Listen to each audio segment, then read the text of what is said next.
Today, I'm going to show you the exact process that I use to help my clients overcome their own ankle sprains. Now, if you don't know who I am, my name is Dr. Brandon Parker. I'm a chiropractor and strength coach, and I have rehabbed more ankles than I can even count. So I decided to simplify things and create a 4-step framework that will speed up the rehabilitation process. And if you were to ask me, I do think that step 4 is the most important because everyone forgets to do it.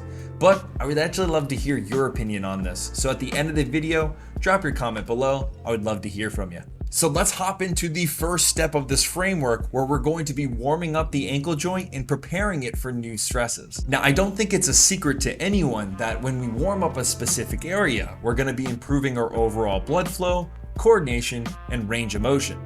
So why wouldn't we want to take the time to warm up the ankle before actually training it?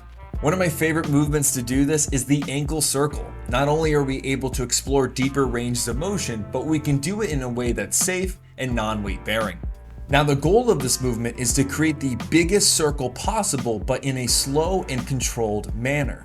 If there's parts of this movement where you feel like it's causing you discomfort, just go ahead and make a smaller circle. It's all about warming up the joint at this point. A great place to start would be to perform somewhere between 10 to 12 repetitions in one direction and then reverse it for the same amount of reps. Once the ankle is warm, we can move on to stage 2 of this framework, which is mobilization.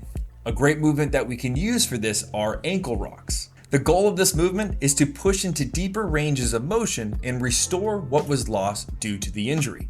Now, depending on the height that you're using, we can control the intensity of this exercise, with higher surfaces being easier and lower surfaces being more difficult.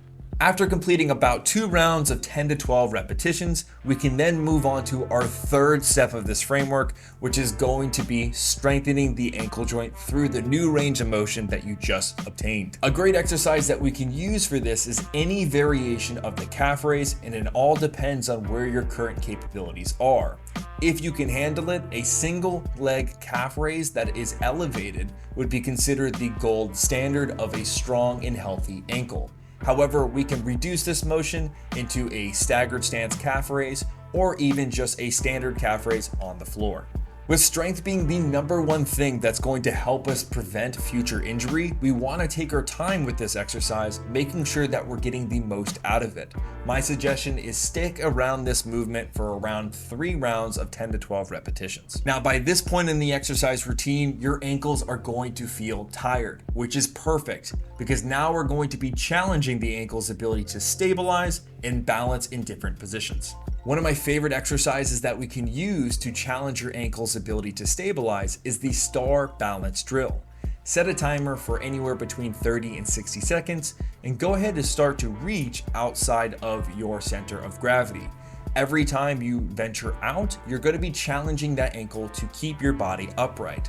If you're able to follow this framework anywhere between 2 to 3 times per week, depending on how well you're recovering, I guarantee you, your ankles are going to feel strong, mobile, and less likely to be injured. I'll see you next time.